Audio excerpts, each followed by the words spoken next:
Bismillahirrahmanirrahim. Assalamualaikum warahmatullahi wabarakatuh. Perkenalkan, saya Enggar Maulani Saputri dari SGD 9 angkatan 2018.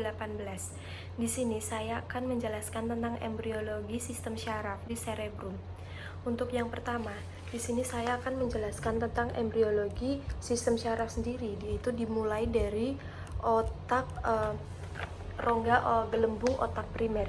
Gelembung otak primer sendiri dia itu akan pada hari ke-28 dia itu akan berubah menjadi proencephalon, mesencephalon, dan proencephalon. Lalu pada hari ke-35 untuk yang proencephalon dia itu akan dirubah menjadi telencephalon dan diencephalon. Pada saat dia dewasa, telencephalon dia itu berubah menjadi hemisphere cerebri, sedangkan diencephalon dia itu akan berubah menjadi talamus dan hipotalamus. Sedangkan untuk yang mesencephalon pada hari ke-35 dia itu pada saat dia dewasa dia itu akan berubah menjadi tetap menjadi mesencephalon. Sedangkan untuk yang romencephalon dia itu akan berubah menjadi dua, yaitu metelencephalon dan mielencephalon. Pada saat dia dewasa, untuk yang metelencephalon dia itu akan berubah menjadi pons dan cerebellum.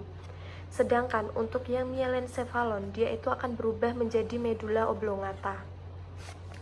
Lalu untuk sistem syaraf dia itu dimulai pada minggu ketiga, yang dimulai pada ektoderm. Dia ini akan merubah berbentuk sebuah lempengan yang disebut sebagai neural plate. Lalu untuk neural plate-nya sendiri dia itu akan berubah mengalami peninggian yang disebut neural fold, peninggian neural fold. Lalu dia itu akan mengalami yang pendekatan sumbunya di tengah, dia itu akan menyatu dan akan membentuk menjadi neural tube. Ini neural tube.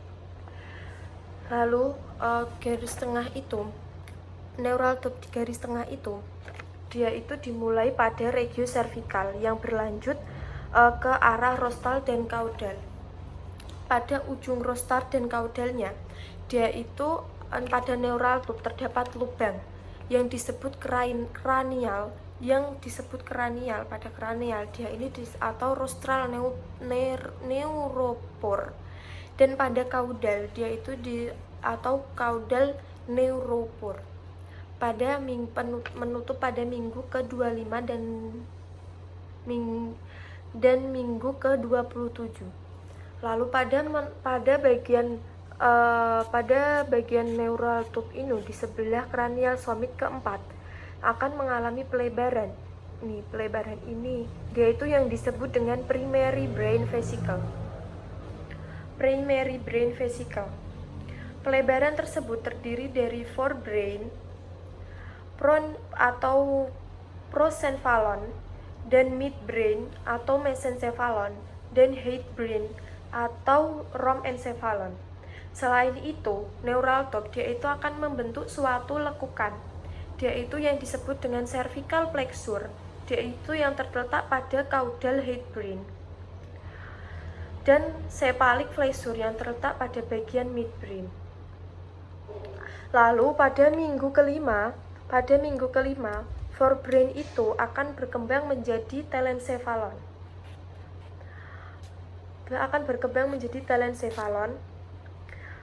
Dan diencephalon.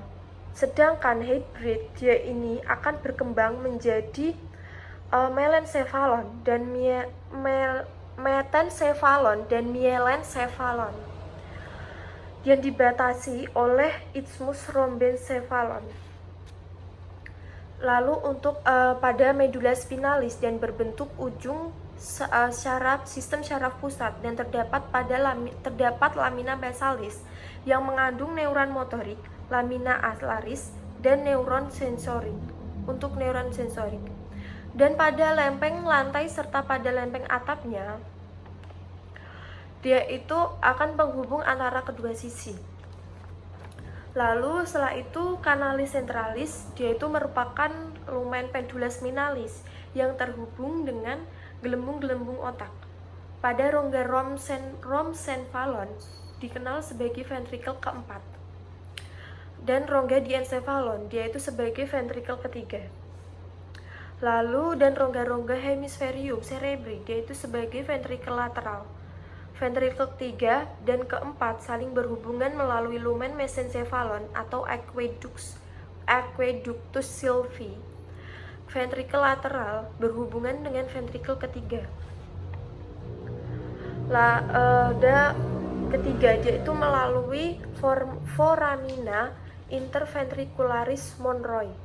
Di cerebrum dia itu ada beberapa lobus, yaitu yang pertama yaitu lobus frontalis, yang kedua lobus parietalis, lobus temporalis, lobus occipitalis, lobus incisuralis, lobus limbik. Lalu ada beberapa sulcus, yaitu sulcus centralis, yaitu yang membagi antara lobus frontalis dengan lobus parietalis. Dia nanti sulcusnya ada di sini.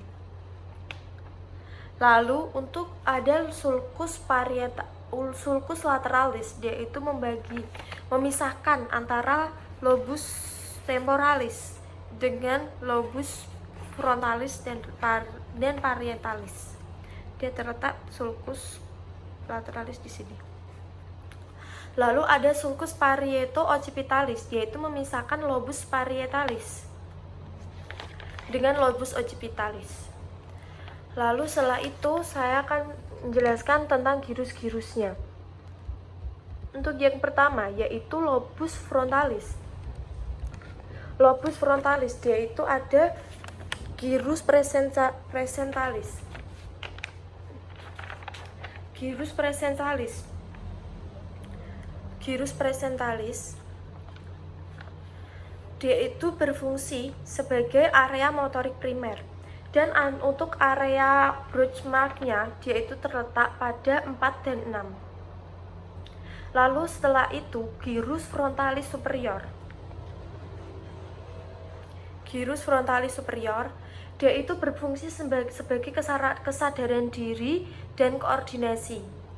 Dia itu untuk area Brugschmark-nya dia itu terletak pada 8, 9 dan 10. Lalu ada gyrus frontalis media.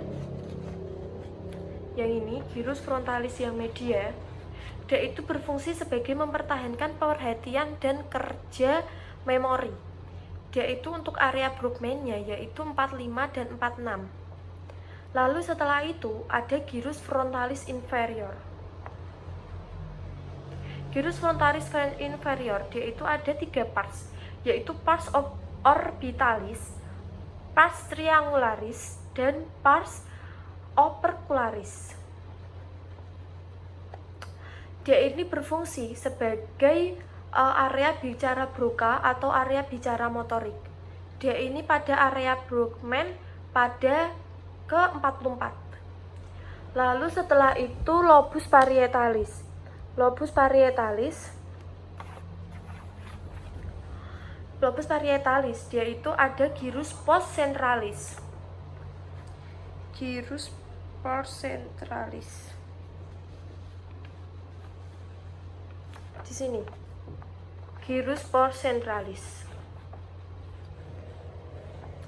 Gyrus postcentralis dia itu berfungsi sebagai area sensorik primer, dan area Brugschmark-nya dia itu pada 3, 2, 1. Lalu ada gyrus supramarginalis di sini. Gyrus supramarginalis dan gyrus angularis. Dia ini fungsinya sama, yaitu daerah asosiasi umum, dan area Brugschmark-nya terletak pada, untuk yang supramarginalis ini dia itu terletak pada ke-40. Sedangkan untuk yang gyrus angularis dia itu terletak pada ke-39.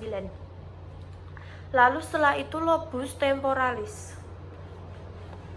Lobus temporalis dia itu ada gyrus temporalis superior, gyrus temporalis media, gyrus temporalis inferior.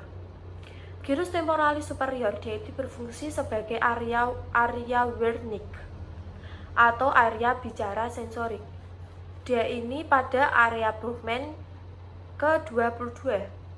Sedangkan untuk yang gyrus temporalis medius ini berfungsi sebagai membantu proses pemahaman kata, yaitu pada area Brockman ke-21. Sedangkan untuk yang gyrus temporalis inferior, yaitu dia itu berfungsi untuk membantu interpretasi visual. Dia ini di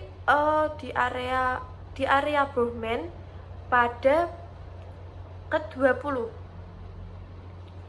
Lalu untuk yang gyrus temporalis transversi, dia itu berfungsi sebagai korteks auditorik dan pada area Brockman pada ke-41 dan 42. Lalu setelah itu untuk yang gyrus parahipokampalis,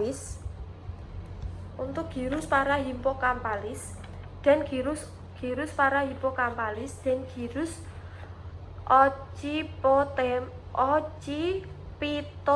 occipitotemporalis. Di sini dan di sini, ini tuh dipotong secara sagital dan dilihat pada medialnya. Untuk yang gyrus parahipocampalis, dia ini berfungsi sebagai proses informasi ralat. Untuk yang gyrus parahipokampalis, dia ini berfungsi sebagai olfaktorius primer. Lalu untuk yang occipitotemporalis berfungsi sebagai informasi warna, pengenalan wajah, tubuh, dan kata. Untuk yang parahipokampalis, dia ini pada area Brockman ke-34. Sehingga occipitotemporalis yaitu pada 36 dan 37.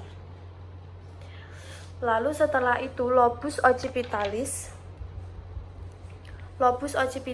yaitu ada